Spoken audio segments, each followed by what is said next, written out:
हर साल इंडिया में लाखों स्टूडेंट्स एग्जाम देते हैं। कुछ इंजीनियर बनना चाहते हैं, कुछ डॉक्टर, कुछ गवर्नमेंट ऑफिसर, और इन सब के बीच एक चीज कॉमन होती है, fear of failure, fear of missing out. Fear की अगर इस बार भी एग्जाम क्लियर नहीं हुआ तो शायद लाइफ खराब हो जाएगी। और शायद इसी फियर की वजह से इंडिया की एजुकेशन इंडस्ट्री दुनिया की सबसे बड़ी इंडस्ट्रीज में से एक बन चुकी है। अब जब भी एजुकेशन क्राइसिस होता है, पेपर लीक हो जाता है, एग्जाम कैंसिल हो जाते हैं, रिजल्ट कंट्रोवर्सी हो जाती है, या स्टूडेंट सड़कों पे प्रोटेस्ट करने लगते हैं, तो हमें लगता है कि सबसे ज्यादा नुकसान स्टूडेंट्स का हुआ है। और ये बात सच भी है, लेकिन एक और बात सच है जिसके बारे में बहुत कम ही लोग बात करते हैं। हर एजुकेशन क्राइसिस के बाद कुछ इंडस्ट्री और भी ज्यादा पावरफुल हो जाती है। कोचिंग इंस्टीट्यूट्स, टेस्ट सीरीज वाले, हॉस्टल्स, पीजीज, एजुकेशन कंसल्टेंट्स, और कुछ केसेस में पूरा का पूरा शहर। तो आज का सवाल ये नहीं है कि एजुकेशन सिस्टम में प्रॉब्लम है या नहीं। आज का सवाल ये है कि हर एजुकेशन क्राइसिस के बाद पैसा कौन कमाता है, और क्या इंडिया का एजुकेशन सिस्टम धीरे धीरे एजुकेशन से ज्यादा एक बिजनेस बन चुका है। लेकिन इस बिजनेस को समझने से पहले एक और सवाल पूछना जरूरी है। जब एजुकेशन क्राइसिस होता है तो अकाउंटेबिलिटी किसकी होती है? और इस वक्त ये डिबेट और भी बड़ी हो चुकी है। पेपर लीक्स, रिजल्ट कंट्रोवर्सीज के बाद देश भर में स्टूडेंट्स अकाउंटेबिलिटी की डिमांड कर रहे हैं। कई स्टूडेंट ग्रुप्स और टीचर्स एजुकेशन सिस्टम में रिफॉर्म्स की बात कर रहे हैं। और नेचुरली इस पूरे डिबेट के सेंटर में एजुकेशन मिनिस्टर धर्मेंद्र प्रधान का नाम भी आ रहा है। लेकिन आज की वीडियो किसी एक पॉलिटिशियन या किसी एक पार्टी की नहीं है। आज हम उस पूरे इकोसिस्टम को समझने की कोशिश करेंगे जो हर एजुकेशन क्राइसिस के साथ और भी बड़ा होता चला जाता है। जब भी कोई पेपर लीक होता है, स्टूडेंट्स प्रोटेस्ट करते हैं, पेरेंट्स गुस्सा होते हैं, सोशल मीडिया ट्रेंड्स चलने लगते हैं, और फिर एक सवाल बार बार पूछा जाने लगता है, अकाउंटेबिलिटी किसकी है? एग्जाम कंडक्टिंग एजेंसीज की, स्टेट गवर्नमेंट की, सेंट्रल गवर्नमेंट की, या एजुकेशन मिनिस्टर की? और इसी वजह से हर बड़ी कंट्रोवर्सी के बाद एजुकेशन मिनिस्टर धर्मेंद्र प्रधान का नाम भी डिस्कशन में आता है, क्योंकि एजुकेशन सिस्टम के टॉप पॉलिसी मेकर में उनका रोल इंपॉर्टेंट है। लेकिन यहाँ एक चीज समझना जरूरी है, किसी भी एजुकेशन क्राइसिस को सिर्फ एक इंडिविजुअल या एक मिनिस्टर तक रिड्यूस करना बहुत ईजी होता है, लेकिन रियलिटी उससे काफी कॉम्प्लेक्स होती है। क्योंकि इंडिया का एजुकेशन सिस्टम सिर्फ मिनिस्ट्री तक लिमिटेड नहीं है। इसके अंदर एग्जाम एजेंसीज है, बोर्ड्स है, यूनिवर्सिटीज है, स्टेट गवर्नमेंट है, प्राइवेट कोचिंग कंपनीज है, एडटेक कंपनीज है, और लाखों करोड़ों रुपए का एक पूरा मार्केट है। और इसीलिए आज की वीडियो का फोकस किसी एक पर्सन को ब्लेम करना नहीं है। फोकस ये समझना है कि जब सिस्टम में अनसर्टेनिटी बढ़ती है तो उस अनसर्टेनिटी से बिजनेस कैसे क्रिएट होता है। क्योंकि चाहे अकाउंटेबिलिटी की डिबेट चले, चाहे प्रोटेस्ट हो, चाहे रिफॉर्म्स की बात हो, एक चीज हर बार सेम रहती है, स्टूडेंट्स का फियर। और इसी फियर के अराउंड पूरी इंडस्ट्री खड़ी होती है। और इसीलिए सबसे पहले हमें समझना होगा कि एजुकेशन इंडस्ट्री का असली प्रोडक्ट क्या है, नॉलेज या कुछ और। देखो, अगर कोई कंपनी तुम्हें ईयरफोन बेचता है तो प्रोडक्ट ईयरफोन है। अगर कोई कंपनी तुम्हें फोन बेचती है तो प्रोडक्ट फोन है। लेकिन कोचिंग इंडस्ट्री तुम्हें क्या बेचती है? नॉलेज। एक्चुअली कोचिंग इंडस्ट्री एक और चीज बेचती है, होप, और साथ ही फियर। एक सिंपल एग्जांपल से समझते हैं। कोई पेरेंट्स अपने बच्चे को 2 लाख रुपए की कोचिंग फीस क्यों देता है? क्योंकि उसको लगता है कि अगर कोचिंग नहीं ली तो IIT नहीं मिलेगा, नीट नहीं निकलेगा, या गवर्नमेंट जॉब नहीं लगेगी। यानी परचेज डिसीजन नॉलेज से कम और फियर से ज्यादा ड्रिवन होता है। और ये सिर्फ इंडिया में ही नहीं होता है। इंश्योरेंस इंडस्ट्री फियर पे चलती है, सिक्योरिटी इंडस्ट्री भी फियर पे चलती है। लेकिन एजुकेशन इंडस्ट्री का स्केल बहुत बड़ा है, क्योंकि यहाँ प्रोडक्ट डायरेक्टली फ्यूचर से लिंक्ड है। और जब फ्यूचर की बात आती है तो पेरेंट्स और स्टूडेंट्स दोनों इमोशनल डिसीजन लेते हैं। और इसी वजह से एजुकेशन इंडिया के सबसे इमोशनल मार्केट में से एक है। और इमोशनल मार्केट में पैसा बहुत बनता है। अब एक सिंपल कैलकुलेशन करते हैं। मान लो किसी एग्जाम में 20 लाख स्टूडेंट्स बैठ रहे हैं, लेकिन अच्छी सीट सिर्फ 50,000 ही है, तो ऑटोमेटिकली क्या होगा? कंपटीशन। और जब कंपटीशन क्रिएट होता है तो उस कंपटीशन के अराउंड एक बिजनेस भी क्रिएट होने लगता है। और ये सिर्फ एजुकेशन में नहीं होता, क्रिकेट में भी होता है, जॉब्स में भी होता है, और एजुकेशन में तो ये और भी एग्रेसिवली होता है। अब सोचो, एक स्टूडेंट को लगता है कि नॉर्मल प्रिपरेशन से सिलेक्शन नहीं होगा, तो फिर वो क्या करेगा? वो बेटर बुक्स खरीदेगा, उसके बाद टेस्ट सीरीज लेगा, फिर क्रैश कोर्स ज्वाइन करेगा, फिर ऑनलाइन बैच लेगा, फिर कोचिंग ज्वाइन करेगा, फिर डाउट सॉल्विंग ऐप यूज करेगा, फिर काउंसलिंग सर्विसेज यूज करेगा। यानी एग्जाम वही है, लेकिन उस एग्जाम के अराउंड खर्चे बढ़ते चले जाते हैं। और ये खर्चे सिर्फ एक स्टूडेंट नहीं कर रहा है, बल्कि लाखों स्टूडेंट्स कर रहे हैं। इसीलिए कंपटीशन एजुकेशन इंडस्ट्री का फ्यूल है। जितनी बड़ी कंपटीशन उतनी ज्यादा एंग्जाइटी, जितनी ज्यादा एंग्जाइटी उतनी ज्यादा स्पेंडिंग, और उतना ही बड़ा एजुकेशन बिजनेस। इसी वजह से अगर किसी एग्जाम की सिलेक्शन रेट 50% है तो कोचिंग इंडस्ट्रीज इतनी बड़ी नहीं बनेगी। लेकिन जब सिलेक्शन रेट 1%, 2% या 3% के आसपास आ जाता है, तब स्टूडेंट्स और पेरेंट्स हर पॉसिबल एडवांटेज खरीदना चाहते हैं। और यही से कोचिंग इंडस्ट्री का रियल बिजनेस मॉडल स्टार्ट होता है। बहुत लोग सोचते हैं कि कोचिंग इंडस्ट्री नॉलेज बेचती है। पार्शियली ये बात सही भी है, लेकिन अगर सिर्फ नॉलेज ही प्रोडक्ट होता तो यूट्यूब ने पूरी कोचिंग इंडस्ट्री को खत्म कर दिया होता। आज फिजिक्स फ्री है, केमिस्ट्री फ्री है, मैथ्स फ्री है, लेकिन फिर भी स्टूडेंट्स लाखों रुपए कोचिंग को दे रहे हैं। क्यों? क्योंकि कोचिंग सिर्फ पढ़ाई नहीं बेचती, कोचिंग बेचती है कॉन्फिडेंस, कोचिंग बेचती है स्ट्रक्चर, कोचिंग बेचती है डिसिप्लिन, और सबसे इंपॉर्टेंट सिलेक्शन की पॉसिबिलिटी। पेरेंट्स फीस इसलिए नहीं देते कि बच्चा चैप्टर समझ ले, पेरेंट्स फीस इसलिए देते हैं क्योंकि उन्हें लगता है कि कोचिंग के बिना सिलेक्शन के चांसेस बहुत कम हो जाएंगे। और जब लाखों फैमिलीज इसी फियर के बेसिस पे डिसीजन लेती है तो मार्केट हजारों करोड़ों का बन जाता है। अब सोचो, अगर एक शहर में 10,000 स्टूडेंट्स प्रिपरेशन कर रहे हैं तो कुछ कोचिंग इंस्टीट्यूट ही चल पाएगी। बट अगर एक शहर में 2 लाख स्टूडेंट्स प्रिपरेशन करने लग जाए तो सिर्फ कोचिंग नहीं चलेगी, हॉस्टल्स चलेंगे,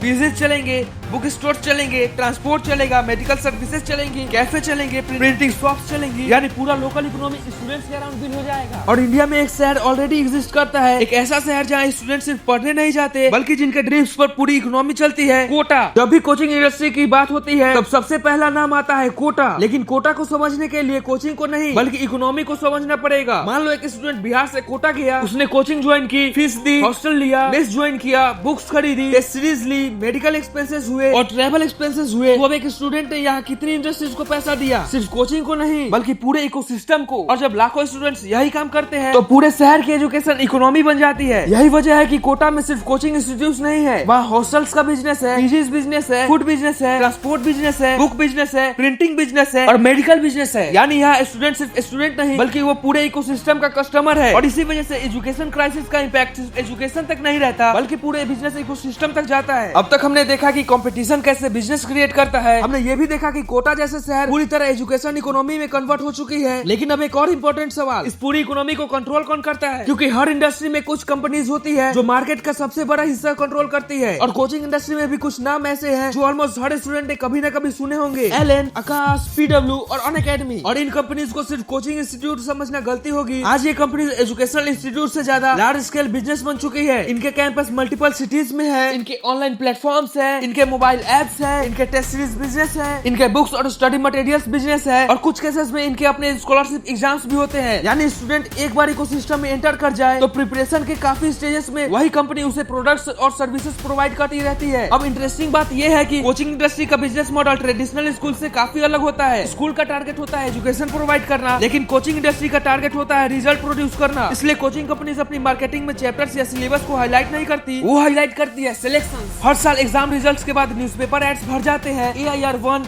AIR 5, AIR 10, top rankers, top performers और सिलेक्शन नंबर्स। क्योंकि कोचिंग इंडस्ट्री में रिप्यूटेशन डायरेक्टली रिजल्ट से लिंक्ड होती है। जितना ज्यादा सिलेक्शन उतना ज्यादा ट्रस्ट, जितना ज्यादा ट्रस्ट उतना ज्यादा एडमिशन और जितना ज्यादा एडमिशन उतने ज्यादा रेवेन्यू। इसी वजह से कोचिंग कंपनीज के बीच कंपटीशन भी काफी एग्रेसिव होता है। टॉप रैंकर्स को अट्रैक्ट करना, स्कॉलरशिप देना, टॉपर्स को फीचर करना, न्यू ब्रांचेस खोलना और न्यू सिटीज में एक्सपेंशन करना, ये सब नॉर्मल स्ट्रेटेजी का पार्ट बन चुका है। और कई बार एक स्टूडेंट के सिलेक्शन के पीछे multiple coaching institute credit claim करते हुए भी दिख जाते हैं। क्योंकि एक सक्सेसफुल रैंक सिर्फ एजुकेशनल अचीवमेंट नहीं होती, वो मार्केटिंग एसेट भी बन जाती है। और फिर धीरे धीरे कोचिंग इंडस्ट्री क्लासरूम बिजनेस से ब्रांड बिजनेस में कन्वर्ट होने लगती है। और स्टूडेंट सिर्फ टीचर्स को फॉलो नहीं करते, ब्रांड को भी फॉलो करते हैं। पेरेंट्स सिर्फ कोर्स नहीं खरीदते, वो ब्रांड रेपुटेशन खरीदते हैं। इसी वजह से आज इंडिया के कुछ कोचिंग ब्रांड्स की रिकॉग्निशन कई ट्रेडिशनल कॉलेजेस से भी ज्यादा हो चुकी है। और इसका सबसे बेस्ट एग्जांपल है बायजूस। बायजूस एक टाइम पे इंडिया का स्टार्टअप सुपरस्टार था। वैल्यूएशन इतनी बढ़ गई थी कि लोग उसे इंडियन स्टार्टअप सक्सेस स्टोरी का सिंबल मानने लगे। हर जगह ads, cricket sponsorships, celebrity endorsements, massive acquisitions और सब कुछ परफेक्ट लग रहा था। लेकिन रियलिटी कुछ और ही थी। कंपनी एग्रेसिवली ग्रो कर रही थी, न्यू बिजनेसेस खरीद रही थी, न्यू मार्केट्स में एंटर कर रही थी। लेकिन एक बेसिक क्वेश्चन धीरे धीरे इग्नोर होने लगा, क्या बिजनेस एक्चुअली सस्टेनेबल है? और फिर धीरे धीरे प्रॉब्लम सामने आनी शुरू हुई, फाइनेंशियल इश्यूज, गवर्नेंस इश्यूज, डेब्ट इश्यूज और इन्वेस्टर्स डिस्प्यूट्स। और जिस कंपनी को फ्यूचर ऑफ एजुकेशन बोला जा रहा था, वही कंपनी सर्वाइवल के लिए स्ट्रगल करने लगी। और यहाँ इंपॉर्टेंट बात बायजूस को क्रिटिसाइज करना नहीं है, इंपॉर्टेंट बात है लेसन समझना। यहाँ बायजूस ने एक चीज प्रूव कर दी, एजुकेशन की डिमांड अनलिमिटेड हो सकती है, लेकिन हर एजुकेशन बिजनेस सक्सेसफुल नहीं होता। और सिर्फ ग्रोथ दिखा देना लॉन्ग टर्म सक्सेस गारंटी नहीं करता। लेकिन बायजूस की स्टोरी एक और सवाल उठाती है, जब एजुकेशन सिस्टम में इतना पैसा घूम रहा है, जब लाखों स्टूडेंट्स का फ्यूचर स्टेक पर होता है, जब पेपर लीक्स, रिजल्ट कंट्रोवर्सीज और एग्जाम मैनेजमेंट फेलियर्स बार बार रिपीट होते हैं, तो अकाउंटेबिलिटी किसकी है? और शायद यही सवाल है जो आज स्टूडेंट सड़कों पर पूछ रहा है। आज जब भी कोई एजुकेशन कंट्रोवर्सीज होती है, स्टूडेंट्स प्रोटेस्ट करते हैं, पेरेंट्स गुस्सा होते हैं और सोशल मीडिया भर जाता है। लेकिन फिर कुछ दिनों बाद डिस्कशन धीरे धीरे खत्म हो जाती है और फिर अगले साल एक नई कंट्रोवर्सी आ जाती है। यही पैटर्न बार बार रिपीट होती है, paper leak, exam cancellation, result disputes, technical glitch और इवैल्यूएशन कंसर्न। और इन सब के बीच सबसे बड़ा सवाल ये है कि अकाउंटेबिलिटी किसकी है? क्योंकि एजुकेशन सिस्टम सिर्फ स्टूडेंट और कोचिंग इंस्टीट्यूट से मिलकर नहीं बना, इसमें एग्जामिनेशन एजेंसीज है, रेगुलेटर्स है, गवर्नमेंट बॉडीज है, बोर्ड्स है, यूनिवर्सिटीज है। और जब सिस्टम में कोई मेजर फेलियर होता है, तो स्टूडेंट्स के लिए कॉन्सिक्वेंसेस इमीडिएट होते हैं। उनका एक साल वेस्ट हो सकता है, प्रिपरेशन दोबारा करनी पड़ सकती है, फाइनेंशियल बर्डन बढ़ सकता है और मेंटल प्रेशर भी बढ़ सकता है। लेकिन इंस्टीट्यूशन के लेवल पर अकाउंटेबिलिटी का डिस्कशन उतना एग्रेसिवली नहीं होता। इसी वजह से रिसेंट ईयर्स में स्टूडेंट्स और टीचर्स दोनों अकाउंटेबिलिटी की डिमांड ज्यादा ओपनली करने लगे हैं। और इसी कॉन्टेक्स्ट में एजुकेशनल पॉलिसी और एडमिनिस्ट्रेशन को लेकर क्वेश्चन भी उठने लगे हैं। और यहाँ एजुकेशन मिनिस्टर धर्मेंद्र प्रधान का नाम भी कई कंट्रोवर्सीज और प्रोटेस्ट के दौरान डिस्कशन में आया है। क्रिटिक्स का कहना है कि जब मेजर एग्जामिनेशन फेलियर्स या मैनेजमेंट इश्यूज होते हैं तो रिस्पॉन्सिबिलिटी टॉप लेवल तक जानी चाहिए। वही सपोर्टर्स का आर्गुमेंट है कि एजुकेशन सिस्टम बहुत बड़ा और कॉम्प्लेक्स है, और हर इशू को किसी एक इंडिविजुअल पर ब्लेम नहीं किया जा सकता, लेकिन दोनों साइड्स के आर्गुमेंट्स से अलग एक फैक्ट क्लियर है। ट्रस्ट एजुकेशन सिस्टम का सबसे वैल्यूएबल एसेट होता है, और जब ट्रस्ट वीकन होता है तब अनसर्टेनिटी बढ़ती है, और जब अनसर्टेनिटी बढ़ती है तब फियर बढ़ता है, और जब फियर बढ़ता है तो पूरी एजुकेशन इकोनॉमी और भी बड़ी होती चली जाती है। और शायद इसी वजह से अकाउंटेबिलिटी का क्वेश्चन सिर्फ पॉलिटिकल इशू नहीं है, ये इकोनॉमिक इशू भी है। लेकिन फिर भी एक सवाल बचता है, अगर इतनी कंट्रोवर्सीज के बाद भी पूरा सिस्टम रुकता नहीं, अगर हर साल नए स्टूडेंट इसी रेस में एंटर करते हैं, तो फिर ये साइकिल खत्म क्यों नहीं होता? और यही हमें ले जाती है इस वीडियो के सबसे इंपॉर्टेंट सेक्शन की तरफ। अब तक हमने कोचिंग देखी, एटेक देखा, कोटा देखा, हिडन इकोसिस्टम देखा, लेकिन अब रूट कॉज समझते हैं। प्रॉब्लम पेपर लीक नहीं है, प्रॉब्लम कोचिंग नहीं है, प्रॉब्लम स्टूडेंट्स भी नहीं है। एक्चुअल प्रॉब्लम है डिमांड और अपॉर्चुनिटी के बीच का गैप। मान लो 20 लाख स्टूडेंट्स अगर डॉक्टर बनना चाहते हैं, लेकिन क्वालिटी सीट्स लिमिटेड है, तो कंपटीशन होगा, कंपटीशन होगा तो कोचिंग आएगी, कोचिंग आएगी तो इकोसिस्टम बनेगा, इकोसिस्टम बनेगा तो बिजनेस बनेगा, और बिजनेस बनेगा तो पैसा आएगा। इसी तरह गवर्नमेंट जॉब्स में भी होता है, और इसी तरह MBA एग्जाम्स में भी होता है। जब लाखों लोग एक ही गेट से अंदर घुसना चाहते हैं, तब गेट के बाहर बहुत सारे बिजनेसेस खड़े हो जाते हैं। और इंडिया में यही हुआ, एजुकेशन के अराउंड एक मैसिव इकोनॉमी खड़ी हो गई, और इसी वजह से हर एजुकेशन क्राइसिस सिर्फ एक सोशल इशू नहीं होता, वो एक इकोनॉमिक इवेंट भी होता है। हर साल नए स्टूडेंट्स आते हैं, नए ड्रीम्स आते हैं, नए फियर्स आते हैं, और साथ ही नए बिजनेसेस भी आते हैं। किसी के लिए एग्जाम एक अपॉर्चुनिटी होती है, किसी के लिए करियर, और किसी के लिए तो बिजनेस। इसलिए शायद सबसे इंपॉर्टेंट सवाल ये नहीं है कि एजुकेशन इंडस्ट्री कितनी बड़ी है, सवाल ये है कि क्या हम एक ऐसा सिस्टम बना पाएंगे जहाँ स्टूडेंट्स की सक्सेस किसी बिजनेस मॉडल से ज्यादा इंपॉर्टेंट हो, या फिर कंपटीशन और फियर की ये इकोनॉमी इसी तरह बढ़ती रहेगी। Because in India every education crisis creates losers but it also creates winners. और शायद इसीलिए आज का सबसे इंपॉर्टेंट सवाल ये नहीं है कि एजुकेशन इंडस्ट्री कितनी बड़ी हो चुकी है, सबसे इंपॉर्टेंट सवाल ये है कि एजुकेशन सिस्टम का एक्चुअल पर्पस क्या है, स्टूडेंट्स को एजुकेट करना या सिर्फ एग्जाम्स क्लियर करवाना। मैं आपसे भी यही सवाल पूछना चाहता हूँ, क्या आपको लगता है कि इंडिया का एजुकेशन सिस्टम स्टूडेंट्स को एजुकेट करने के लिए डिजाइन किया गया है, या फिर सिर्फ एग्जाम्स क्लियर करवाने के लिए? अपनी ओपिनियन कमेंट सेक्शन में जरूर बताना, और अगर आपको ये वीडियो पसंद आई हो तो इस वीडियो को लाइक करके हमारे चैनल को भी सब्सक्राइब कर ले। तो मिलते हैं नेक्स्ट वीडियो में।